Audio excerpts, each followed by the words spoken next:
Ladies and gentlemen, there is a catastrophe upon us. A threat more dangerous than Russia, China, Iran, and North Korea combined. A hostile force that even the aliens dare not disturb. An abomination even more powerful than the furry community. And its name is Sweet Baby Inc.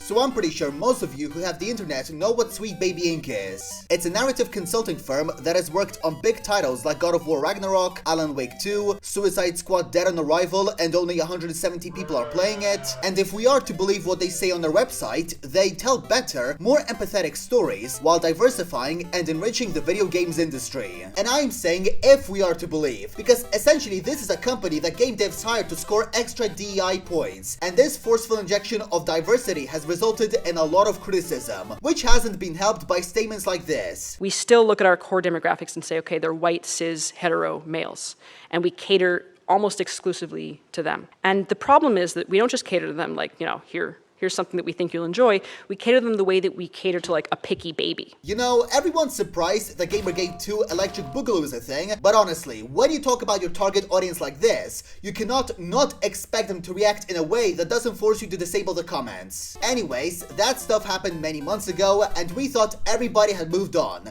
Until Sweet Baby Inc. decided to kick down our doors again and gift us with another spew of bullshit in the form of this video titled How to Get Away with Murder, Subverting Genre Expectations. Now this video is essentially a recording of a PowerPoint presentation in which this guy who looks like bugging out from Do the Right Thing talks about how and why video game devs should make their stories more diverse. I mean, I usually follow the logic of focusing more on a good narrative as opposed to just adding black people, gay people, and women for no justifiable reason, but you know what? Let's watch the video and maybe he'll enlighten us a little bit. My name is Cameron Wild, and I'm a narrative designer and sensitivity reader with a company called Sweet Baby Inc. Okay, as soon as he said sensitivity reader, my brain instantly clocked out. Now, if you guys don't know what a sensitivity reader is, it's pretty much a person who looks at a creative work they're assigned to, points out stereotypes or offensive content, and then makes a report saying don't do that. This is like if being a Twitter snowflake was a profession. It's beyond retarded. Like, I don't even understand why this profession needs to be a thing.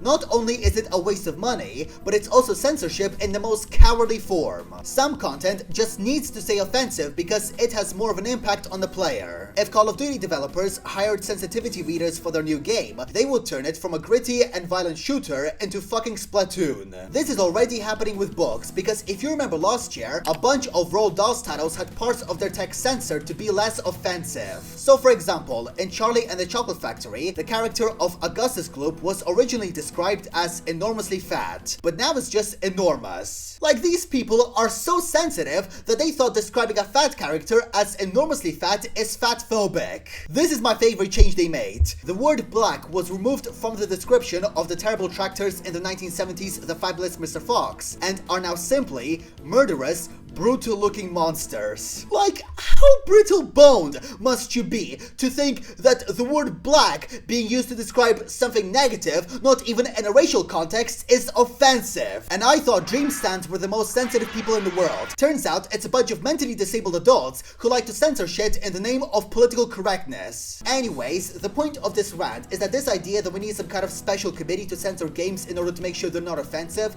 is just a big blow to creative freedom. Just let the developers do their thing. They don't need or want to be told what is okay and not okay to put in their video games. We specialize in narrative development, which means working with teams on everything from script writing to narrative direction, casting, to cultural consultation.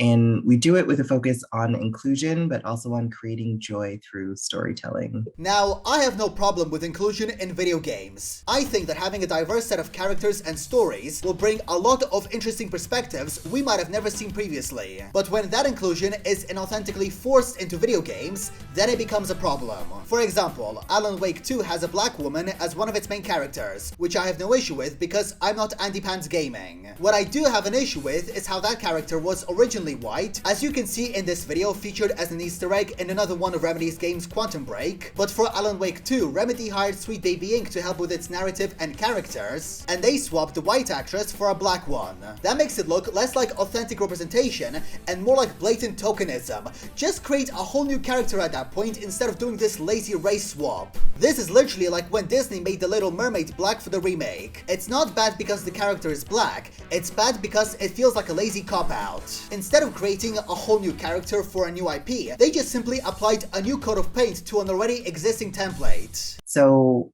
cool, but why am I here? Well, I'm here because we're all game devs of color even, and I think a lot of us, given our shared experiences, have seen how limited in scope and imagination entertainment can be. Okay, two things I want to point out. Number one, the text saying you're here to burn the gaming industry to the ground doesn't seem like a good thing to write when you're trying to convince people who already don't like you to side with your ideas. And number two, why do you need to emphasize the fact that you're black? Doesn't that kind of go against the idea of inclusion by focusing specifically on race instead of ability? These people are legit so brain-rotted by identity politics that they just can't resist not talking about the fact that they're black and how that somehow makes them special. Obviously, a big part of that is just the reality of working in a creative system that prioritizes capital over telling stories that truly entertain, enrich, and benefit people. But beyond that, there's also a large extent to which many of the people seeking to tell stories in games simply don't know how. I kind of see the point he's going with, because we can't deny that a lot of game developers nowadays are focused more on milking the customer for cash as opposed to entertaining them. And at the same time, they're providing no input into making the game worth investing your time or money in, which results in massive failures like Concord. I want to die. However, I think this guy is doing a lot of overselling here, because he's acting like Sweet Baby Inc. is doing a lot of great things when it comes to characters and narratives, when the truth is, they don't. If you go onto Sweet Baby Inc.'s website and you go to their projects page, you will see what aspects of the games they worked on. So for Alan Wake 2, they worked on character arc, voice, and sensitivity reading. Wow, that truly is a big deal, making sure none of the white characters call the black character the N-word. For God of War Ragnarok, they worked on narrative and character consultation with a focus on representation, which I can only assume means they made one of the characters black. For Spider-Man 2, they worked on story consultation, but did no actual story writing. And for Suicide Squad, they did work on script writing, but only for banter, cutscenes, barks, audio logs, etc. And now I want to ask you this: do you have any scene, or story element, or joke from that game that you find memorable? Because I'm pretty sure 99% of you don't. But we hit a wall sometimes when it's not just that creatives don't know how to tell a story well, it's that they want to tell a certain story, and a certain story that often they're unequipped to tell. And when I say unequipped to tell, I don't mean in terms of resourcing.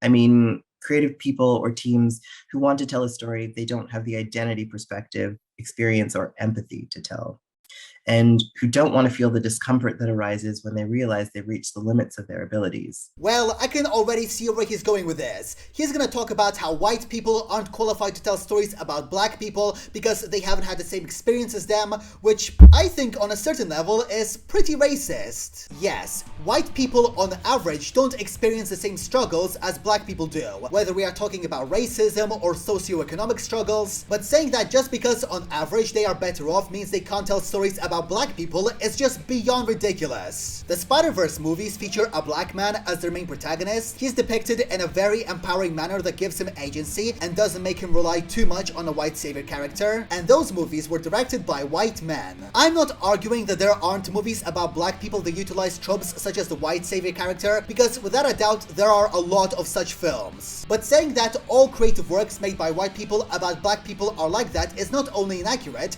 but makes race just an unnecessary issue. I mean, by the logic he's going with, Hideo Kojima cannot be making games about white Americans because he's Japanese and hasn't had the same experience as them. Like, do you realize the kind of shit your dumb logic justifies? Now later, this guy eventually pivots to talking about why sensitivity reading is important, and according to this slide, its purpose is to tell stories that resonate. It's to ensure that we tell stories that are big, loud, scary, and subversive, but that we do so with authenticity that will get to the heart of its audience. Okay, that sounds like a very appealing idea, but then he completely botches it by criticizing Django Unchained and how it's apparently incompatible with these standards. Identity matters, in the story as much as it does out. In Django Unchained, it's clear in many ways that we're not meant to identify with Django, but to watch him. The point of view character feels as though it's Schultz. We see this in Schultz getting the best lines, the most direct and meaningful confrontations with the main villain,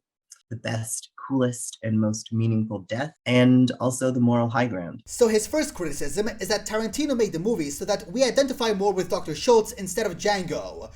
Which is just not true. Like, has this guy even seen the movie? We are meant to identify with Django. It's for this reason why we see flashbacks of his time in slavery being abused by the Brittle brothers, and then proceeding to take his revenge by killing them. Schultz's character isn't written to be this morally posturing white man. He is initially only focused in tracking down the brothers for cash, and recruits Django to help him in exchange for freedom and some of the money. But after Django shows his exceptional skills during the mission, Schultz offers to help him also find his wife. This isn't some insidious white savior narrative. It's about a man who initially sets out to do the job for selfish reasons and then develops a moral compass and helps his new friend.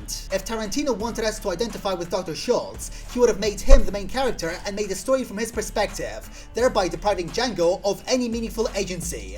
But he didn't do that. Even after Schultz gets the KGB-style execution, Django continues his mission, murders the rest of the bad guys, and then proceeds to blow up the plantation. Honestly, these kinds of people shouldn't be hired for jobs, let alone be allowed outside of a psychiatric hospital. Keep them in there. We don't want them here. Good genre must consider its relationship to power, and it's incredibly true of blaxploitation films, and more granularly of a subgenre, a cursed subgenre within blaxploitation called slavesploitation. Honestly, sucks to even have to say, but it is what Django Unchained both aims and claims to be. And so it nails the exploitation, providing graphic imagery, brutal violence, and gore, but it fails to be about blackness or about slavery because it wants to point at the wrong thing. In a scene where the KKK are shown to be a crew of bumbling idiots, we get a feeling that Tarantino is almost there and capable of some genuinely good comedy. But even in reducing such an iconic avatar of racism to a bunch of fools, we're made to feel that racism itself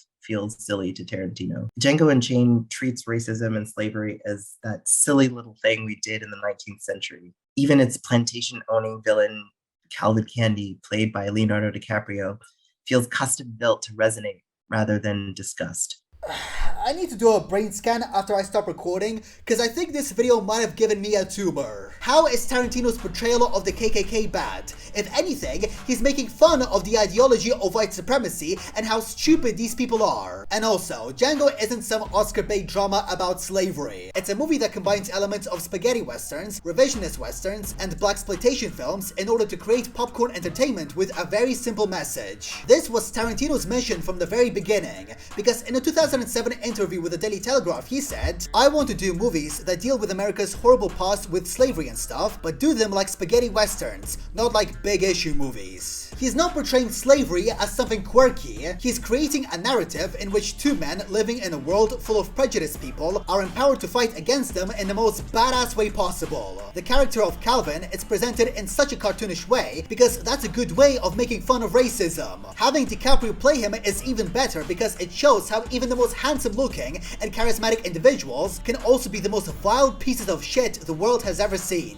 Bugging out here seems to imply that all movies made about horrible events and periods that have happened in the past should all be done with maximum authenticity, should never be too edgy or offensive, should not have a great amount of creative freedom, and should just be the most generic, designed by committee slop that would get nominated at the Oscars. What's even more absurd is that this guy openly calls Tarantino a white supremacist because of how he presents slavery, as if that movie's narrative doesn't empower the main black character. These are people who say, I want this to be gritty, dark, or edgy, and they have this obsession with edginess. Sort of a context-free version of art is supposed to make people uncomfortable. As an auteur, Quentin Tarantino feels like someone who grasps after edginess when they don't really have any human tragedy to explore the depths of. They don't understand that growth comes from trauma, sure, but it also comes from joy. He holds a no pain, no gain kind of mentality that I think is unshakably rooted in white supremacist patriarchal values. You know, after looking at the arguments that this guy has made, the women who appeared in those BuzzFeed videos seem to be pretty well put together. If Tarantino truly was a white supremacist and this movie was him manifesting his anti-black ideology, why would Samuel L. Jackson go on to defend the movie, even calling it superior to 12 Years a Slave, a movie made by a black director about a man in slavery, which fits much more with Buggin' Out standards. But I guess in Buggin' Out's schizophrenic mind, I, and everyone else who enjoys that movie, is a racist, and there's nothing anyone can do to convince him otherwise. But anyway guys, that is the end of this complete brain rot. Thank you so much for watching this video and for all of your support. Remember to subscribe, like, comment, turn notifications on. Please comment because it really helps me out in the algorithm. Also, join my Discord server and follow me on the cesspit known as Twitter. Also, please don't send any hate to this guy, it's just unneeded. And as always, I will see you guys in the next video. Bye bye. Yeah.